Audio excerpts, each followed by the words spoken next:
सत श्री अकाल, आदाब मेरे बच्चों। हम 10th क्लास के स्टूडेंट्स आज उन वर्ड प्रॉब्लम्स के बारे में बात करेंगे जो वर्ड प्रॉब्लम्स किसी कंसेप्ट की नहीं गिराती, सिर्फ ये कंसेप्ट मिसलेनियस होते हैं।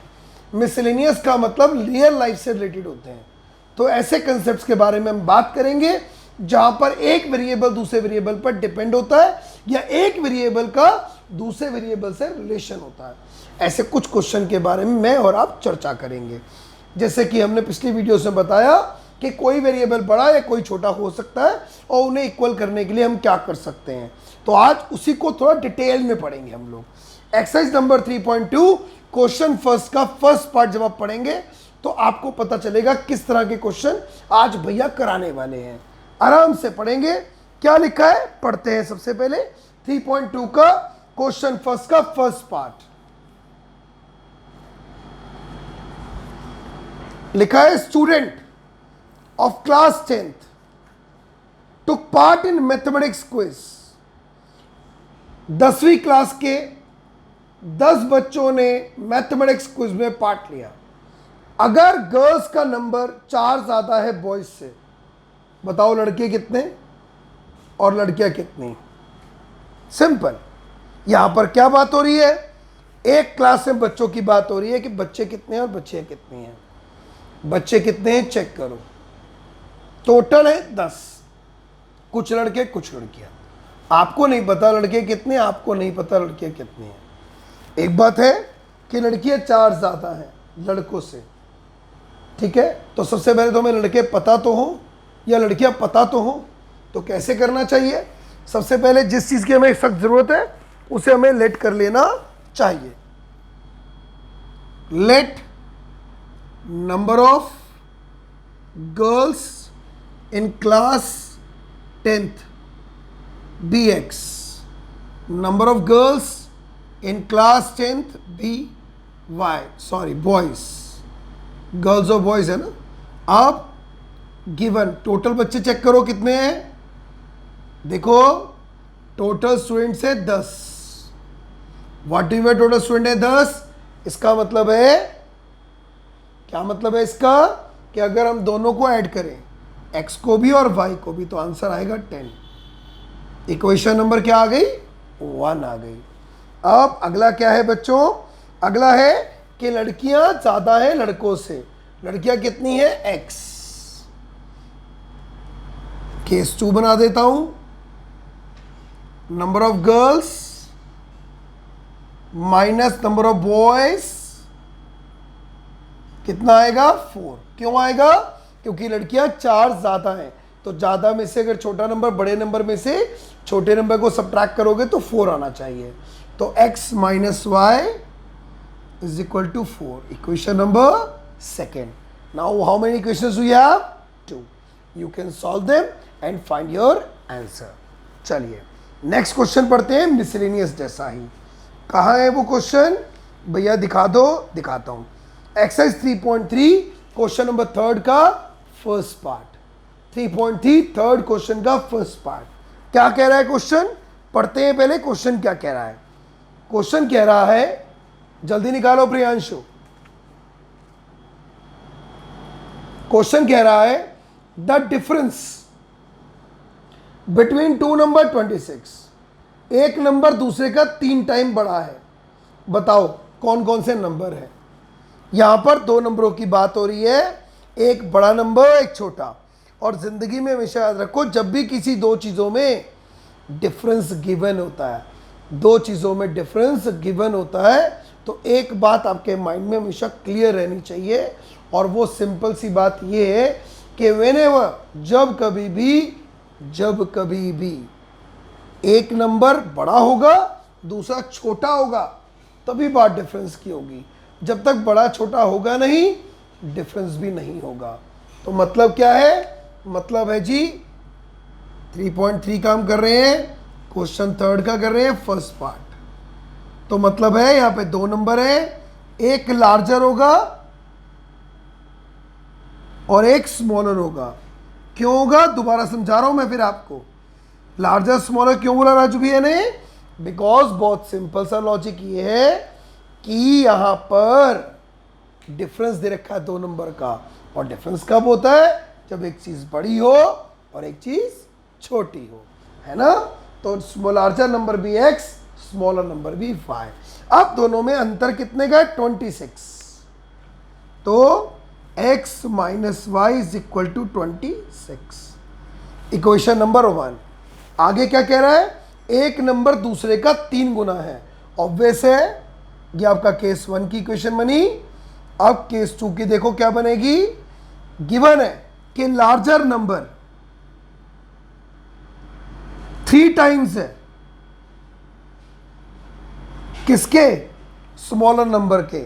हमेशा एक पॉइंट ध्यान रखो, अगर एक चीज बड़ी है और एक चीज छोटी है और आप बड़ी वाली को छोटी वाली के बराबर लाना चाहते हो, तो छोटी जितनी छोटी, जितने गुना, उतने से छोटे को मल्टीप्लाई कर दो। या नंबर वाइज छोटी है, न्यूमेरिकल वैल्यू से उतना प्लस कर दो। तो मैंने क्या करा, लार्जर नंबर, एक नंबर बड़ा था दूसरे वाले से 3 गुना, तो मैंने छोटे वाले को 3 से मल्टीप्लाई कर दिया। अब ये x और ये 3y। अब सॉल्व करो, x minus 3y is equal to 0, equation number 2। ये आपकी बन गई 2 इक्वेशंस। ठीक है, चलिए अगला क्वेश्चन है, इसी का सेकंड पार्ट। इसी का सेकंड पार्ट पढ़ेंगे आप लोग। देखिए क्या लिखा है। The larger of 2 supplementary angles.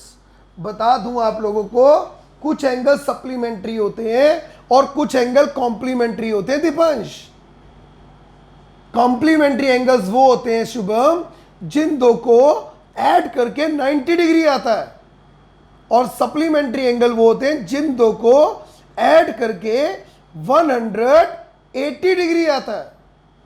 ठीक है, तो यहां पर क्या लिखा है देखते हैं। लिखा है the larger of 2 supplementary angles. जो 2 सप्लीमेंट्री एंगल में एक बड़ा है, वो बड़ा है छोटे वाले से 18 डिग्रीज। बताओ दोनों एंगल कितने हैं। अब यहां पर भी 2 चीजों की बात हो रही है, एक बड़े एंगल की और एक छोटे एंगल की। 3.3 का क्वेश्चन नंबर 3 का second part. Let the larger angle x, smaller angle y, right. अब as both आर सप्लीमेंट्री, दोनों एंगल्स आपके पास सप्लीमेंट्री है, देयरफॉर दोनों का सम 180 डिग्री होगा। इक्वेशन नंबर 1 कि x plus y is equal to 180 degree. अब केस नंबर 2 ध्यान से पढ़ो, क्या कह रहा है? बड़ा वाला एंगल बड़ा है छोटे से, कितना?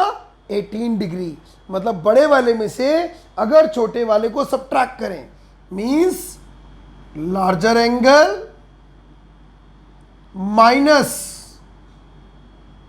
स्मॉलर एंगल, तो इक्वल टू आएगा कितना? 18 डिग्रीज।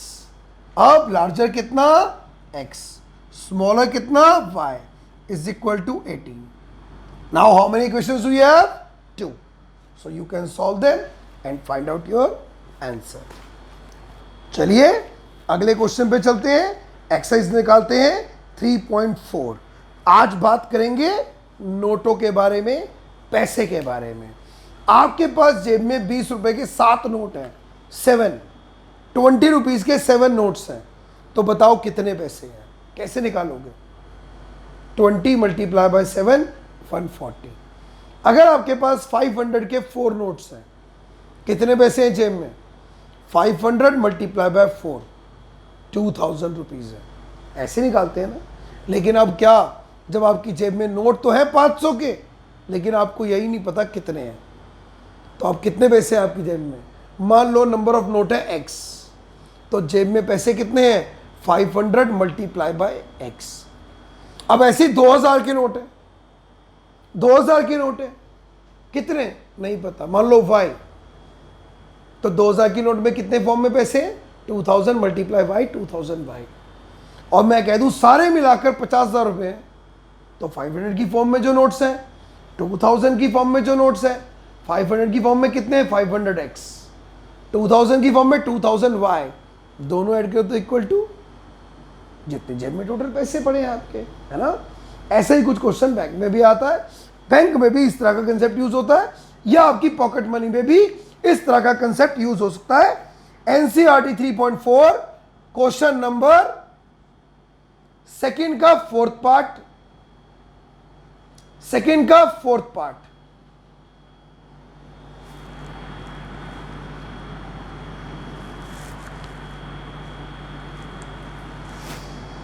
जहां बात हो रही है मीना की, जहां मीना की बात हो रही है, Meena went to a bank to withdraw rupees 2000।